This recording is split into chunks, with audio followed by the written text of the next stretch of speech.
নমস্কাৰ ছাত্ৰ ছাত্ৰীসকল, এই চিৰিজটোত আমি আলোচনা কৰি আছোঁ AI ইউজেজৰ বিষয়ে। কেনেকৈ AI ইউজ কৰি কিছুমান কাম অতি সহজে কৰিব পাৰি।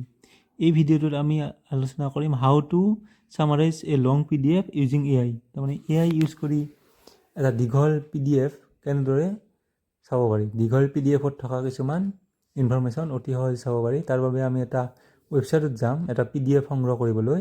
আছাম কেৰিয়াৰ বুলি চাৰ্চ কৰিছোঁ আমি। আছাম কেৰিয়াৰৰ প্ৰথম লিংকটোত ক্লিক কৰিম। তাৰপিছত এই SSC কনষ্টেবলটো চাওঁ। এতিয়া এটা এডভাৰটাইজমেণ্টটো পাওঁ নে নাই,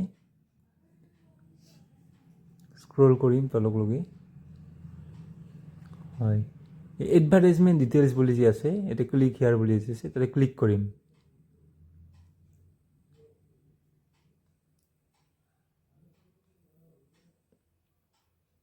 হয়, চাবা এই PDFটো কিমান দীঘল, 74 পেজেছ।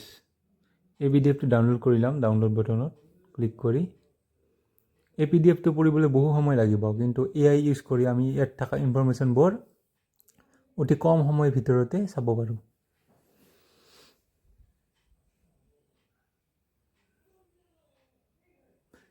ডেস্কটপত ছেভ কৰি ল'ম আমি ফাইলটো। SSC বুলি ছেভ কৰিলোঁ।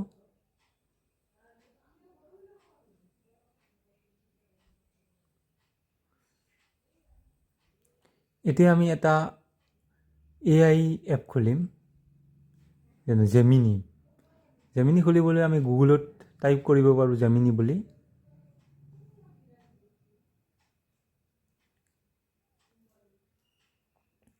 নাইবা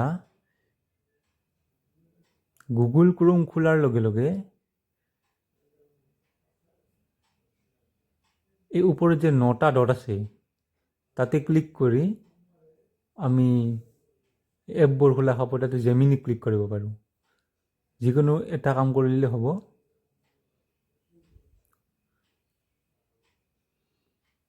তাৰপিছত জেমিনি খুলিব। জেমিনি খোলাৰ পিছত জেমিনি যিটো হোম পেজ, চাৰ্চ বাৰৰ নিচিনা এই বাৰটো দেখিছে,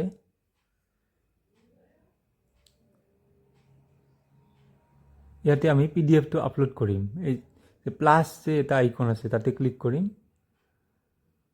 ক্লিক কৰি আপলোড ফাইলছত ক্লিক কৰিম।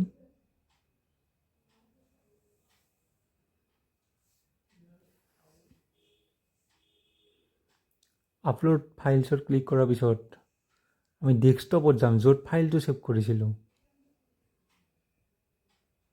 তাৰপিছত ফাইলটো বিচাৰি উলিয়াম, SSC বুলি। তাতে ক্লিক কৰি অ'পেনত ক্লিক কৰিম।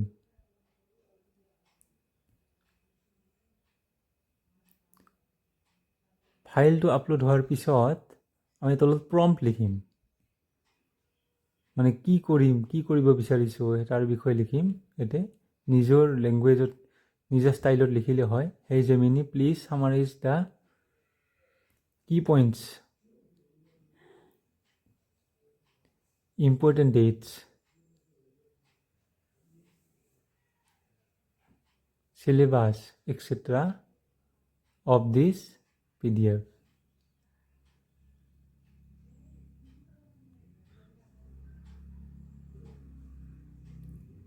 Highlight the key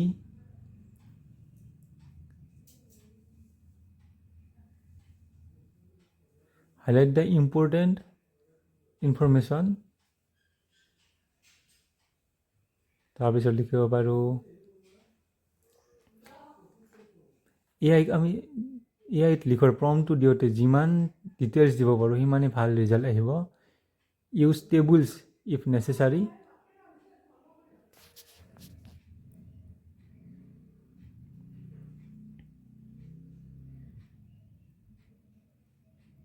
Please use bullet points and keep them short and easy to understand. এনেদৰে নিজা ষ্টাইলত লিখি দিলে হয়। তাৰপিছত আমি এণ্টাৰ প্ৰেছ কৰিম। এণ্টাৰ প্ৰেছ কৰাৰ লগে লগে জেমিনিয়ে এনালাইজ কৰিব PDF ফাইলটো।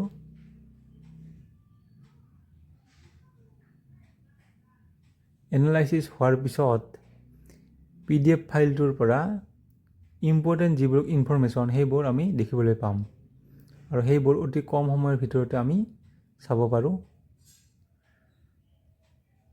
ইমান দীঘল PDFটো পঢ়াতকৈ আমি ইম্পৰ্টেণ্ট ইনফৰমেশ্যনবোৰ এনেদৰে AI দ্বাৰা উলিয়াই চাব পাৰোঁ।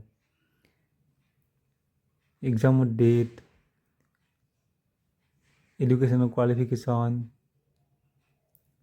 চিলেবাছ, কাট অফ নহয় কিমান নিগেটিভ মাৰ্ক আছে, ফিজিকেল এফিচিয়েঞ্চি টেষ্ট কি হ'ব, হাইট কিমান লাগে, এনেদৰে ইম্পৰ্টেণ্ট ইনফৰমেশ্যনবোৰ আমি পাই গ'লোঁ।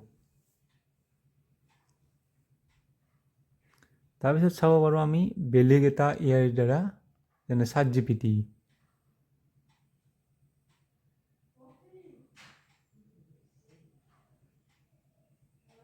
জেমিনি আৰু ChatGPT খুব বেছিকৈ ইউজ হয় ইয়াৰ ভিতৰত।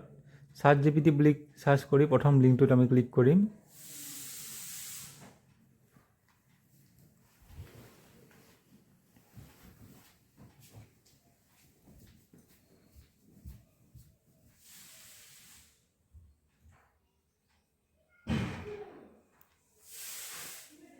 তাৰপিছত নিউ চাৰ্টত ক্লিক কৰিম।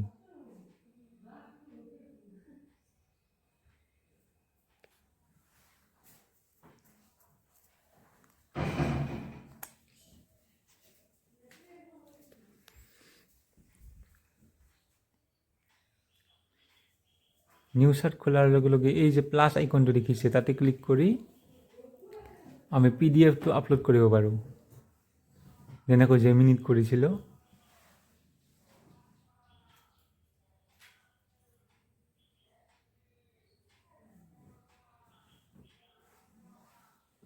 ডেস্কটপত যাই ফাইলটো আমি চাৰ্চ কৰিম SSC বুলি, এইটো আপলোড কৰি দিম। কৰি দি আমি তলত প্ৰম্পটটো লিখিম, যেনেকৈ জেমিনিত লিখিছিলোঁ নিজা ষ্টাইলত। সেই ChatGPT, প্লিজ সামাৰাইজ দ্য কি পইণ্টছ অফ দ্য PDF। এই প্ৰম্পটটো লিখোঁতে যে মই যেনেকৈ লিখিছোঁ সেনে হ'ব লাগিব সেনে কথা নাই। আপোনাক যি লাগে, যি ইনফৰমেশ্যন লাগে সেইবোৰ নিজা ষ্টাইলত, নিজা ভাষাত লিখি দিলে হয়। Highlight important that's,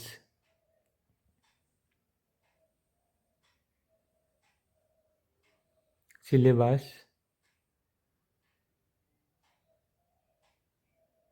etc. Please use bullet points and keep them short.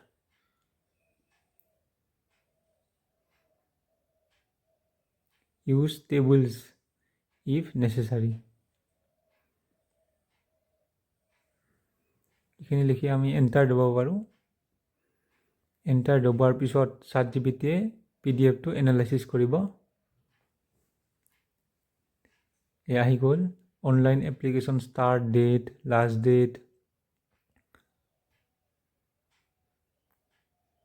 As limit, education qualification কিমান লাগে, এপ্লিকেশ্যন ফিজ, এক্সাম পেটাৰ্ণ, কি চিলেবাছ কি লাগিব, ফিজিকেল ৰিকুৱাৰমেণ্টছ, etc. সকলোবোৰ ইম্পৰ্টেণ্ট ইনফৰমেশ্যন তোমালোকে অতি কম সময়ৰ ভিতৰতে চাব পাৰা এনেদৰে AI ইউজ কৰি।